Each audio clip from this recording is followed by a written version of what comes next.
Good afternoon, everyone. Welcome to Footylife. As always, thanks for tuning in. If you like what you're seeing, please hit that subscribe button below and like the video. Every little bit helps the channel and much appreciated. Today, we're taking a look back and talking about the Champions League and Europa League finals. Both Manchester clubs powered their way into the finals, but both came short in the final. Let's start with Europa League final. Villareal from Spain, Unai Emery, the master of Europa League, and Manchester United, the powerhouse from England. The match ended in 11-10 in penalties, a very surprising scoreline. But let's dissect the game. Ani, what do you think about the final? Well, I thought it was one of those displays from United that was lacking intensity, energy. The players, again, I've said it a few times about few different matches, maybe a little disinterested. I think they were really lacking a leader to push them and perform. And it was a dull experience from them. I expected them to do a lot better. I think we all did.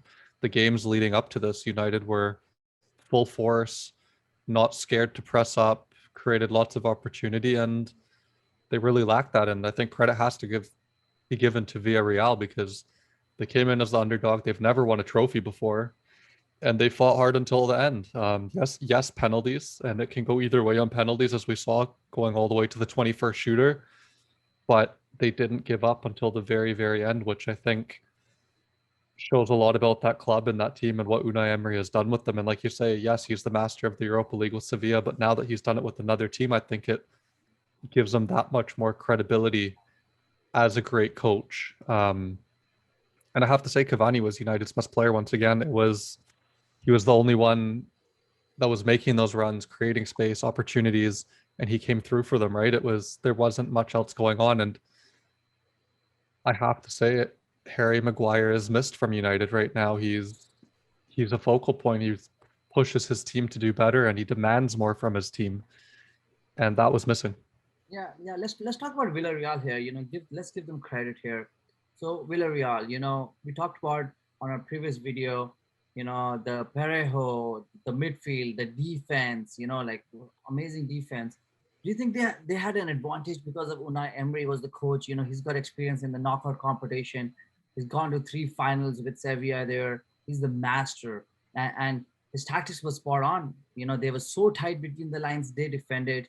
Do you think Villarreal had that advantage of Unai Emery? No, I don't think so. You're talking about being tight at the back, and that I think that has to be expected when you come up against a team in a final, no matter who you play. That team has to be tight and has to perform and be good at the back. Um, I think Villarreal came out well because they had the lead. They did the right thing.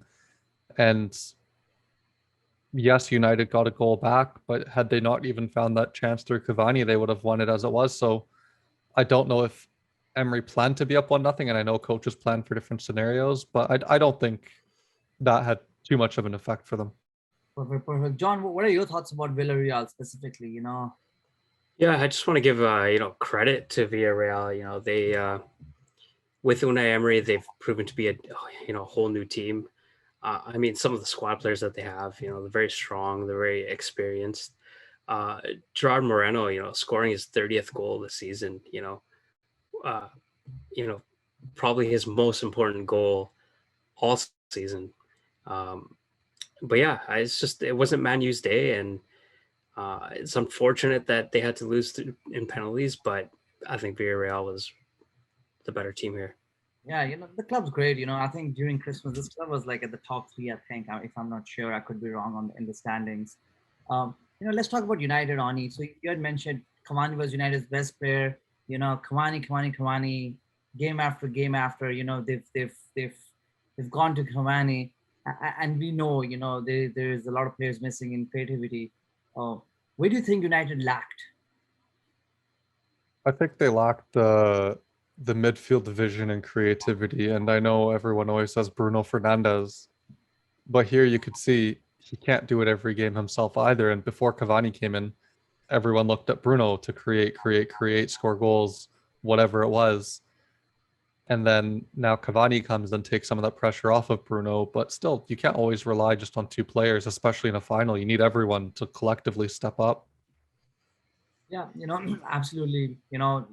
While I was watching the game, the manager, the biggest thing of course, there's no creativity, nothing. But the second thing was like he didn't make any subs. Yes, Villareal had a good rigid defense. Uh, you had mentioned about actually, we're going to come back to the subs thing. You had mentioned about Harry Maguire, the defense, right? They don't have the leader. United concedes in set pieces. They conceded another one. This is how important it's for United to get that center back like a leader. But the substitutions. I feel like the manager has trust issues with the squad. He did not make a substitution until Fred was the first substitution at 109th minute or 99th minute, something like that. You know, you could bring in Daniel James, Van der Beek. The Villarreal is tired. You can bring in some pace. There is no substitutions. Do you think managers got trust issues with the squad? What do you think, John? Yeah, I think that could be a possibility. Obviously we've seen Van de Beek, struggle to get some game time. So, I mean, playing him in a final probably wouldn't make the most sense, but he has the talent. So who knows, sometimes taking that chance could work out. We've seen it happen in the past, managers, giving that tactic a try, right? I had a feeling inside United would lose just because looking at the last three games, they lost to Leicester. Yeah, fair enough, it was a different team. Losing to Liverpool, drawing Fulham. The momentum was gone. That excitement was gone. And there you go. I think it was right there. I also believe goalkeeper should have been subbed. De Gea's record, it's been horrible. He hasn't saved 30, 40 penalties since 2016. The manager said, yeah, it came in mind that they should have subbed De Gea, and he didn't sub De Gea. Again, that's 50-50, right? If Henderson would have saved them or not.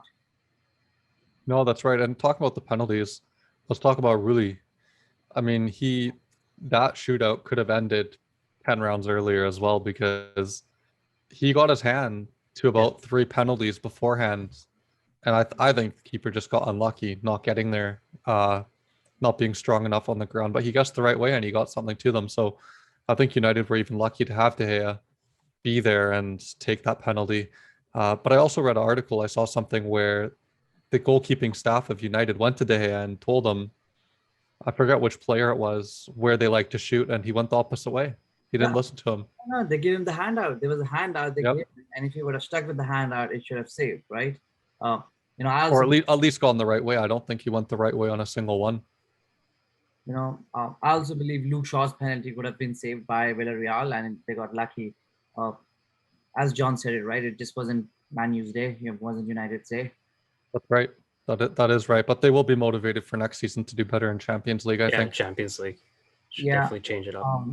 They've done well in the leagues, definitely Champions League. We just know where they need to, they need a striker. They need Cavani cannot play every game.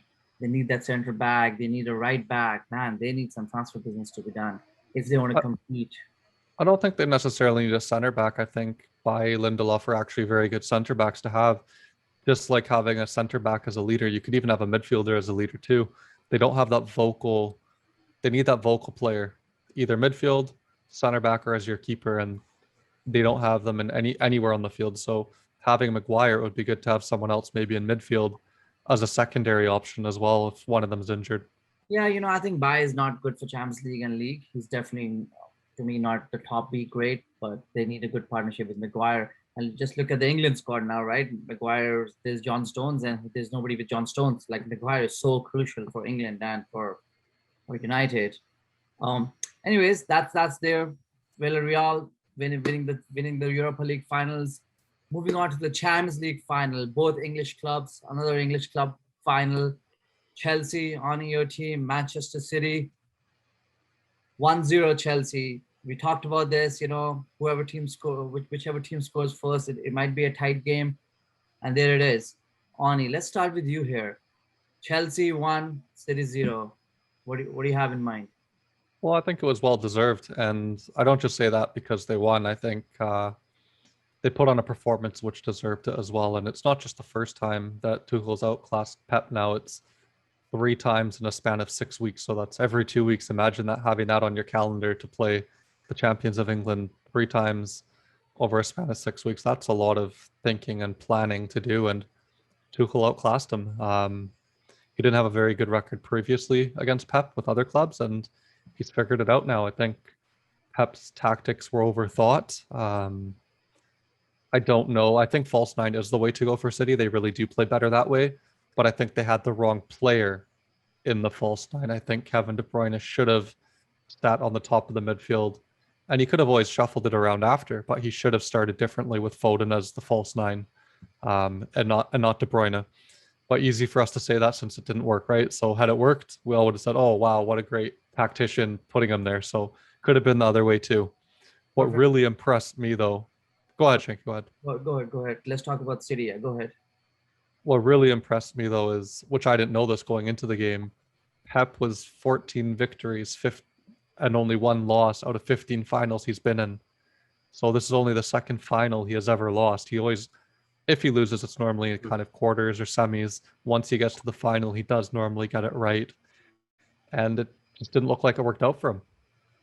Yeah, absolutely. John, what do you think about City here?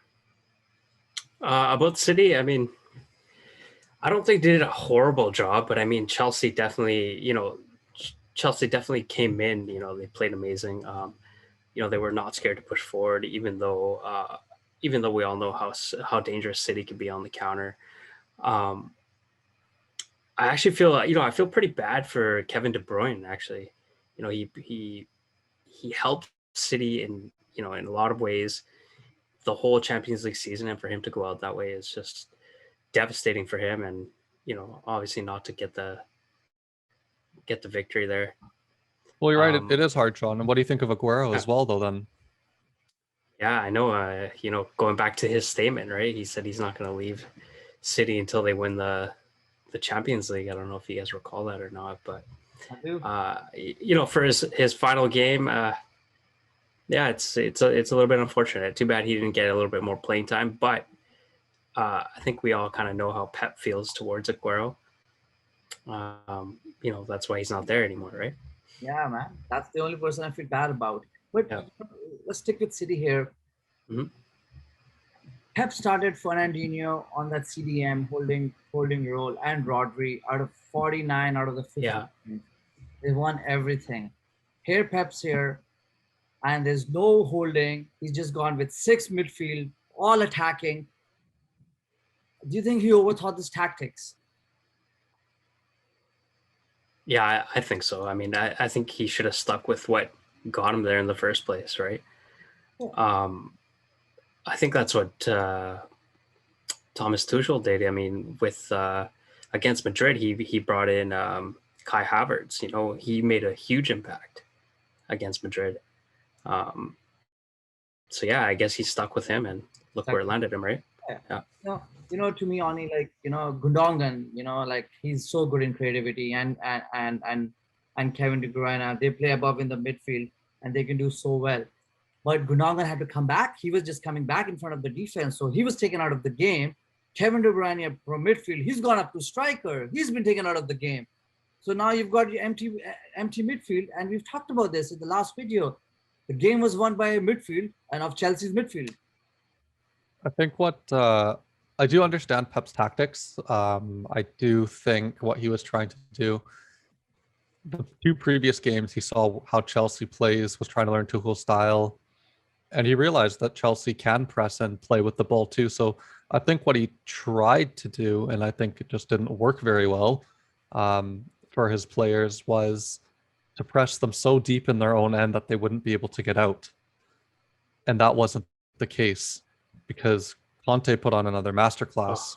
Jorginho covered for him anytime Conte couldn't get there, which was maybe twice.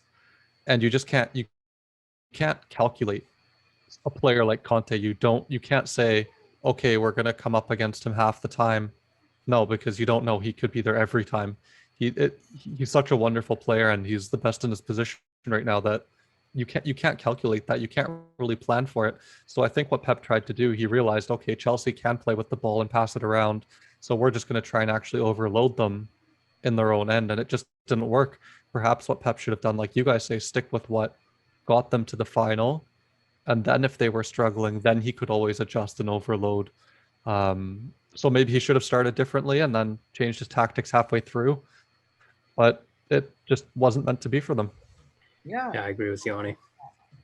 And the other part, Sterling. Sterling hasn't started in the last 8 games, and here we are. Sterling is starting. He had a great chance from Ederson, a great pass, but I think he should have made some changes.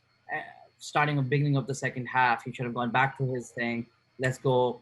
Let's score a goal. Let's take this into extra time. And Sterling was a great inclusion for me. I think Sterling was fantastic. I think I really liked seeing Sterling. I was a bit worried when I saw the lineup and I saw Sterling because I know the distribution Ederson has. He's probably the best keeper in the game at that distribution. And they only utilized that once against Chelsea, thankfully, because the one time he did it, it worked. And that pace, it was right to include Sterling because you're keeping James back. You're keeping Aspilicueta back. And they have to worry about his pace. And Sterling didn't start previous matches for City, but when he came on as a sub, you can see he has been building confidence over the last few games that he did get some game time. And I think Pep was asking a bit much of him maybe, but he's the only player that actually caused any problems. Yeah, perfect. Well, now, no disregard, a lot of credit to Chelsea here. John, what do you think about Chelsea? What do you think about their performance and their victory? No, like I said earlier, they played amazing. A lot of people criticize Timo Werner for not finishing. But I mean, you got to give the guy credit. He's getting in the right spots. He's getting in the right spaces. Even if he takes a shot and there's a deflection, it's a chance created, right? Yeah, you're absolutely right. You're absolutely right. He's always there. He's always going. He's always missing those offsides, but he's always there. Yeah.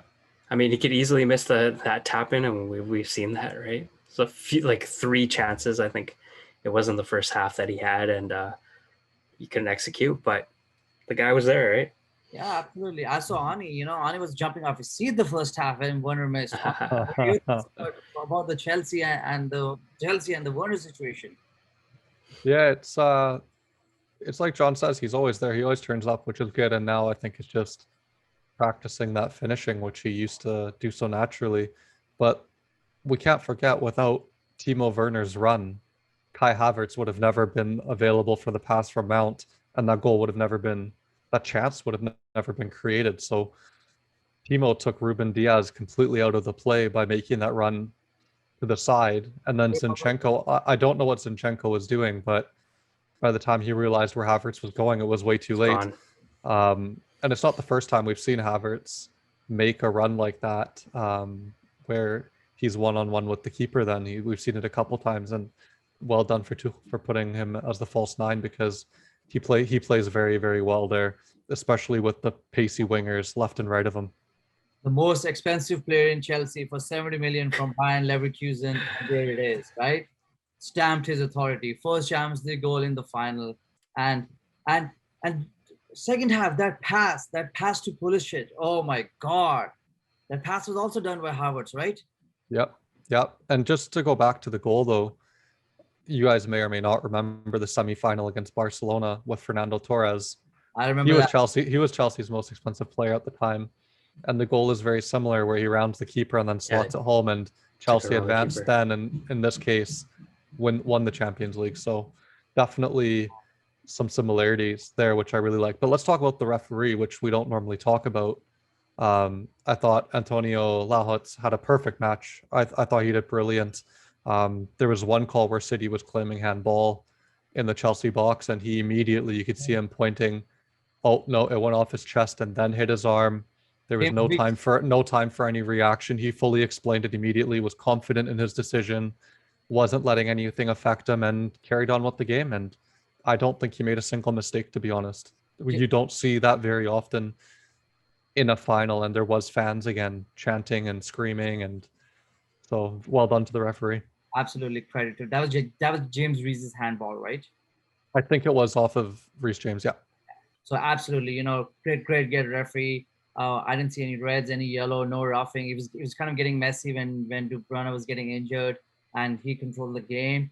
I think there was a lot of chanting going on too when De Bruyne got injured. They were asking for a straight red, and even just before that, and he went running, and he's like, no, like it was a great. Absolutely, you're right, Ani. This is like perfect set. A great refereeing, like a perfect match. You know, I remember All English final Liverpool versus Tottenham. They had a red card and the game is gone. It's over. You have to let them play. You have to. Yeah, especially in a final, unless it's an elbow to the face, which you can see the guy swinging at, or flying in with a high boot and the studs are up. Yeah, then you warrant a red. But you're right, for a final, let them play out and give a lot of yellow cards if you have to. I don't know, or if you're gonna give a red, involve both clubs. Don't just Yeah. give an advantage unfairly like that. Well, who would have thought that when Thomas Tuchel got appointed, Chelsea was 6th, 7th in the table.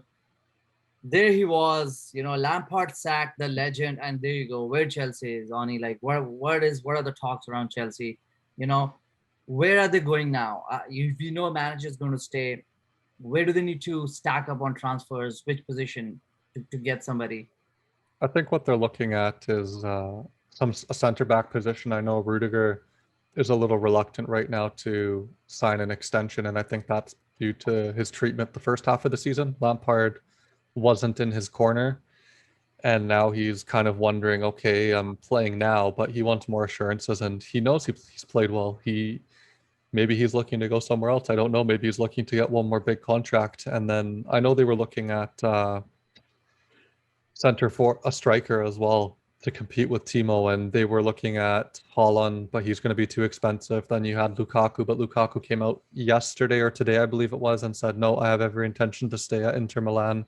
So I think they're looking for a center back and a striker as well. But honestly, with the way they've managed the squad, everyone's had some game time, which is fantastic, and you've even seen some of the younger guys play. So I don't think that they have too many immediate emergency areas where they need to focus on. But there's one thing I just wanted to say. Do you guys think PSG is regretting their transfer activity from last summer with Tuchel and Thiago Silva showing the door at PSG? Yeah. And now look at them winning away with the winner's medal. Oh, yeah. Absolutely. They didn't want Definitely. them, right, Johnny? They didn't want them, and now they're here. Yeah. Even Cavani's performing really well.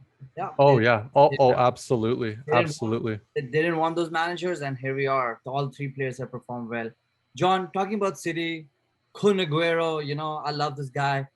Yep. Back with Messi, he's going to take Messi to the same. Messi's going to take him to the same restaurants where Suarez went. What do you think about here, City here? Where do they need a striker? We all know that. Who do you think is the perfect striker? It's a good question. I haven't really put too much thought into that, actually. I've been just kind of focusing more on Aguero moving to Barca because I follow La Liga. He's happy there.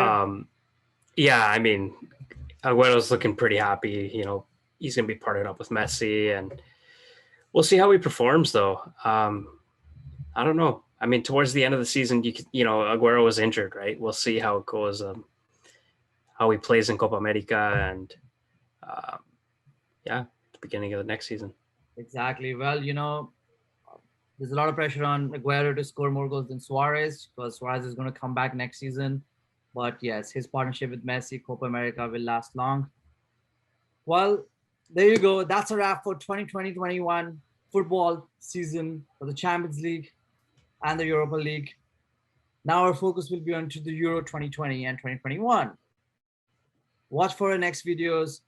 And reminder, we'll be posting on Footylife Fantasy Team for the Euros or on our Instagram page once the team selection is finalized. Link will be posted in the description along with the league code, so please join us. As always, thank you for tuning in. If you like what you're seeing, please hit the like and subscribe button below. Every little bit helps the channel and much appreciated. Thank you. Enjoy the tournament.